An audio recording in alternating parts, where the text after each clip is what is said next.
तो आज हम पढ़ेंगे potential due to charged sphere. चलिए शुरू करते हैं। देखो, स्फीयर होलो हो सकता है, सॉलिड हो सकता है। अगर होलो स्फीयर की बात है तो थिन शेल भी कह सकते हैं हम इसको, ठीक है। फिर होलो कंडक्टिंग हो सकता है, नॉन कंडक्टिंग हो सकता है। कंडक्टिंग को मेटेलिक भी कह सकते हैं और नॉन कंडक्टिंग को डाई इलेक्ट्रिक भी कह सकते हैं, ठीक है। उसी तरह से सॉलिड को कंडक्टिंग भी हो सकता है और सॉलिड नॉन कंडक्टिंग भी हो सकता है। तो स्फीयर चार तरीके का होता है: hollow conducting sphere, hollow non conducting sphere, solid conducting sphere, solid non conducting sphere, ठीक है। अगर कोई थिन शेल बोले मतलब होलो स्फीयर की बात हो रही है, मतलब मेटेलिक बोले मतलब कंडक्टिंग स्फीयर की बात हो रही है, डाई इलेक्ट्रिक बोले मतलब नॉन कंडक्टिंग स्फीयर की बात हो रही है। इन बातों को ध्यान में रखना, ठीक है। चलिए, और याद रखना, होलो कंडक्टिंग हो, होलो नॉन कंडक्टिंग हो या सॉलिड कंडक्टिंग हो, इन तीनों स्फीयर की प्रॉपर्टीज सेम होती हैं।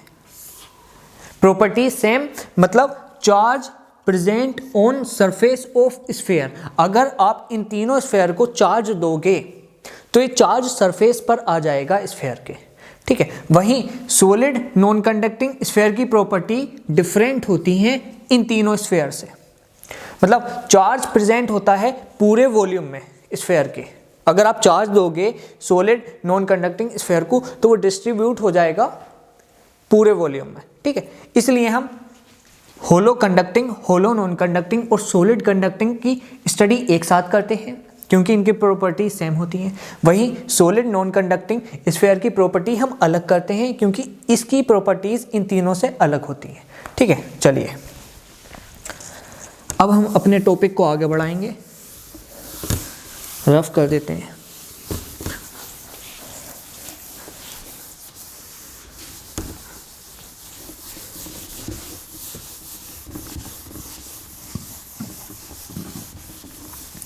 चलिए, potential due to hollow conducting या फिर कहें होलो नॉन कंडक्टिंग या फिर ये कहें सॉलिड कंडक्टिंग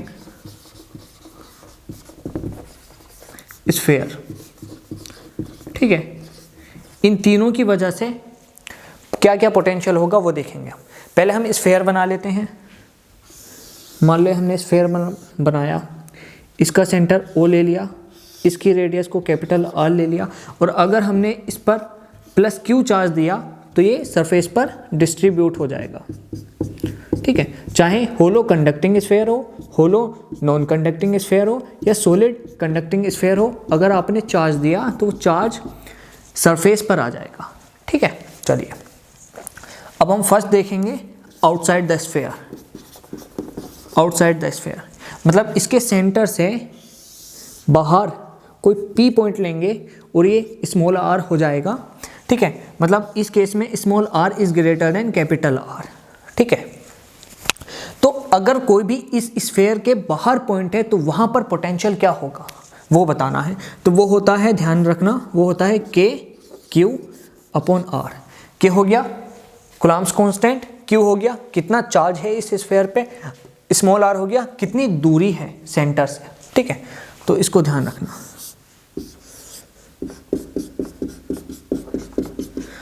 और सेकंड सरफेस पर, सरफेस मतलब r is r, small r is equals to capital R। मतलब यहां पर सरफेस पर कितना पोटेंशियल होगा तो वो भी ध्यान रखना। सरफेस पर पोटेंशियल होता है K Q upon capital R, ध्यान रखना, ठीक है। अब थर्ड की बात करें हम, इनसाइड द स्फीयर। इनसाइड मतलब small r is lesser than capital R। मतलब मान लो यहाँ पर हम कोई P पॉइंट लें और पूछें कि इनसाइड द स्फीयर कितना पोटेंशियल है, तो वो ध्यान रखना, इनसाइड द स्फीयर पोटेंशियल होता है K Q upon capital R। अब देखो outside the sphere K Q upon small R potential, surface पर K Q upon capital R potential, inside the sphere potential हो गया के क्यू अपॉन कैपिटल आर। अब ध्यान दो, नोट पॉइंट लिखो आप कि पोटेंशियल एट सरफेस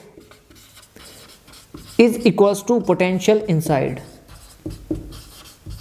मतलब जितना पोटेंशियल सरफेस पर है उतना ही पोटेंशियल इनसाइड है। ये बात ध्यान रखना, बहुत सारे क्वेश्चन पूछे जाते हैं।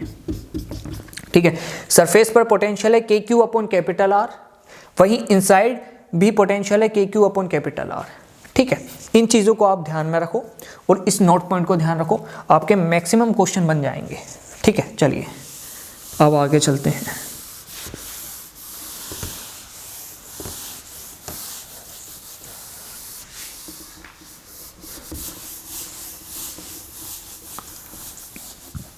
अब हम बात करेंगे पोटेंशियल ड्यू टू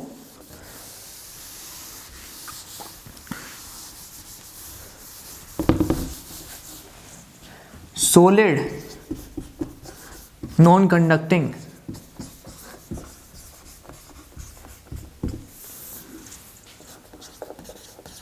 स्फीयर। और सॉलिड नॉन कंडक्टिंग स्फीयर में चार्ज होता है, charge present in whole volume. ठीक है, चलिए अब हम सॉलिड नॉन कंडक्टिंग स्फीयर बना लेते हैं कुछ इस तरह से। इसके सेंटर को मान लेते हैं O, इसके रेडियस को मान लेते हैं कैपिटल R। अब हमने अगर इस पर प्लस Q चार्ज दिया तो ये पूरे वॉल्यूम में डिस्ट्रीब्यूट हो जाएगा इस तरह से। ठीक है, चलिए अब इसके भी केसेस लेते हैं। पहला, आउटसाइड द स्फीयर, मतलब small r is greater than capital R। मान लो सेंटर से आउटसाइड कोई P पॉइंट है स्मॉल r दूरी पर, वहाँ पर हमें पोटेंशियल बताना है सॉलिड नॉन कंडक्टिंग स्फीयर की वजह से। तो वो होता है, ध्यान रखना, के क्यू अपॉन स्मॉल r। हाँ देखो, सॉलिड कंडक्टिंग था, होलो कंडक्टिंग, और होलो नॉन कंडक्टिंग में आउटसाइड पोटेंशियल के क्यू अपॉन स्मॉल r ही आया था। मतलब चारों स्फीयर में से कोई सा भी स्फीयर हो, अगर आउटसाइड की बात कर रहे हैं तो पोटेंशियल के क्यू अपॉन स्मॉल r ही आएगा। अब सवाल आता है, सर तो इस स्फीयर को अलग क्यों पढ़ रहे हैं? तब आउटसाइड द स्फीयर अगर पोटेंशियल सेम आता है तो ध्यान रखना, इस स्फीयर में इनसाइड द स्फीयर पोटेंशियल अलग आता है। आउटसाइड तो सेम आता है लेकिन इनसाइड द स्फीयर पोटेंशियल बदल जाता है। ठीक है, चलिए अब सेकंड, सरफेस पर बात करते हैं। सरफेस मतलब small r is equals to capital R, तो सरफेस पर पोटेंशियल हो जाएगा के क्यू अपॉन कैपिटल R। ठीक है, अब थर्ड पॉइंट, इनसाइड बात करते हैं। तो देखो इनसाइड पोटेंशियल बदल जाएगा, मतलब small r is smaller than capital R। मतलब हम कहीं यहाँ पर बात कर रहे हैं, मान लो स्मॉल r यहाँ पर है, कोई P पॉइंट ये है, inside the solid non conducting sphere में पोटेंशियल होता है, ध्यान रखना, के क्यू अपॉन कैपिटल R की power 3/2 capital R square minus small r square. अमूमन बच्चे इसको भूल जाते हैं, लेकिन आप ध्यान रखना, इसी पर ध्यान देना कि सॉलिड नॉन कंडक्टिंग स्फीयर में इनसाइड पोटेंशियल होता है के क्यू अपॉन कैपिटल R की power 3 bracket 3/2 R square minus small r square. ठीक है, चलिए नोट पॉइंट। अब नोट पॉइंट लिखने से पहले आप ये चीज़ ध्यान रखो कि outside the sphere K Q upon small r potential, surface पर K Q upon capital R, inside पर के क्यू अपॉन R की power 3/2 R square minus small r square. ठीक है, अब नोट पॉइंट क्या है, सेंटर पर, मतलब जहाँ पर स्मॉल r 0 हो जाए वहाँ पर पोटेंशियल कितना होगा वो देखते हैं। चलिए, तो इससे ही हम सेंटर पर निकाल सकते हैं। चलिए देखते हैं, के क्यू अपॉन कैपिटल R की power 3/2 R square minus R square, और सेंटर पर R की वैल्यू हो जाएगी 0, तो ये कुछ इस तरह से आएगा।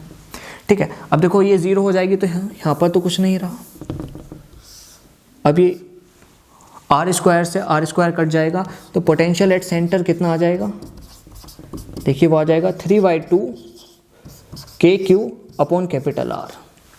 अब आप इसको थोड़ा सा और आगे बढ़ा सकते हो, 3/2 को तो ऐसे ही रहने दोगे, और K Q upon small R, sorry K Q upon capital R होता है पोटेंशियल एट सरफेस, तो पोटेंशियल एट सरफेस,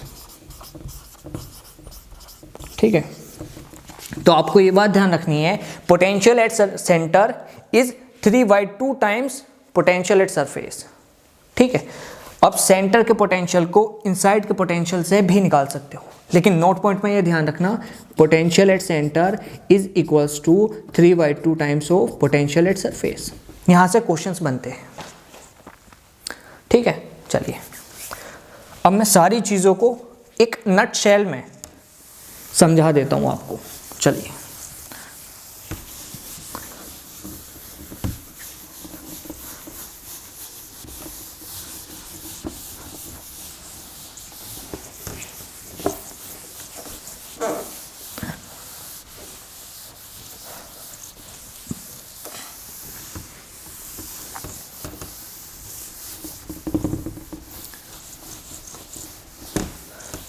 चलिए हम पढ़ेंगे पोटेंशियल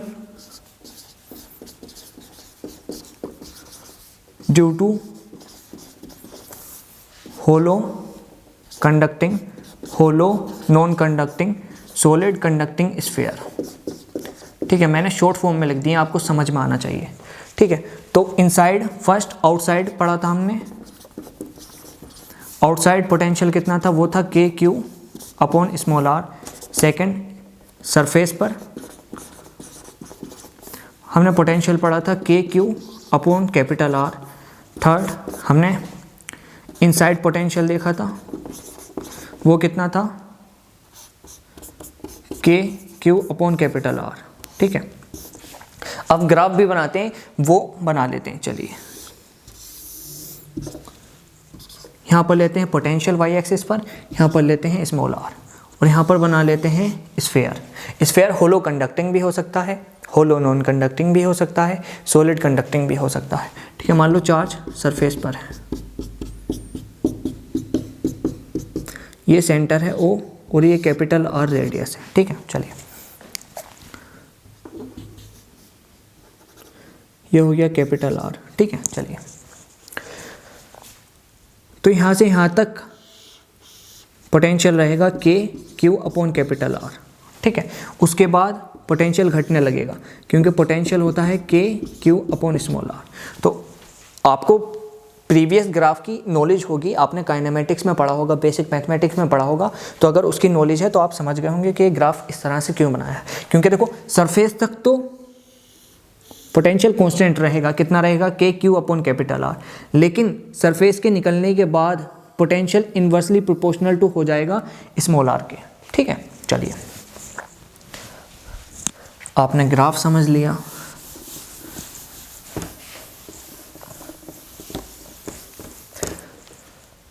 अब एक चीज और, वो ये कि हम पढ़ेंगे इधर पोटेंशियल ड्यू टू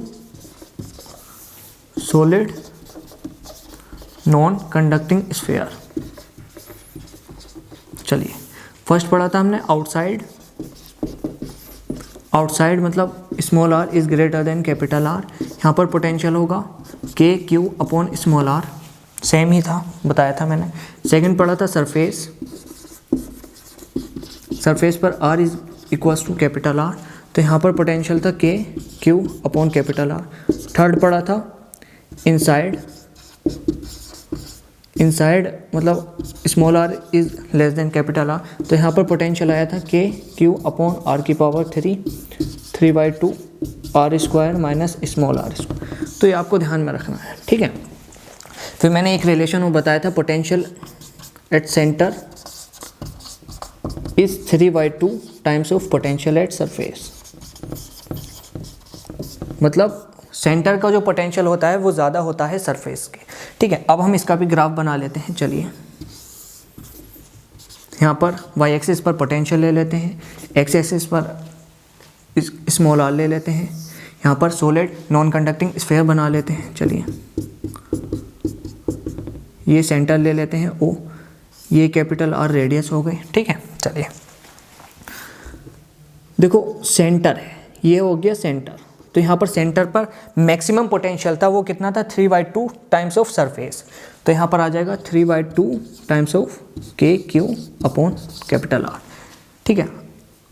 यहाँ तक आ गया सरफेस कैपिटल आर, तो अब ये घटता घटता घटता कुछ इतना हो जाएगा, और ये जो पोटेंशियल होगा ये कितना होगा K Q upon capital are, क्योंकि सरफेस पर पोटेंशियल कितना था के क्यू अपॉन कैपिटल आर।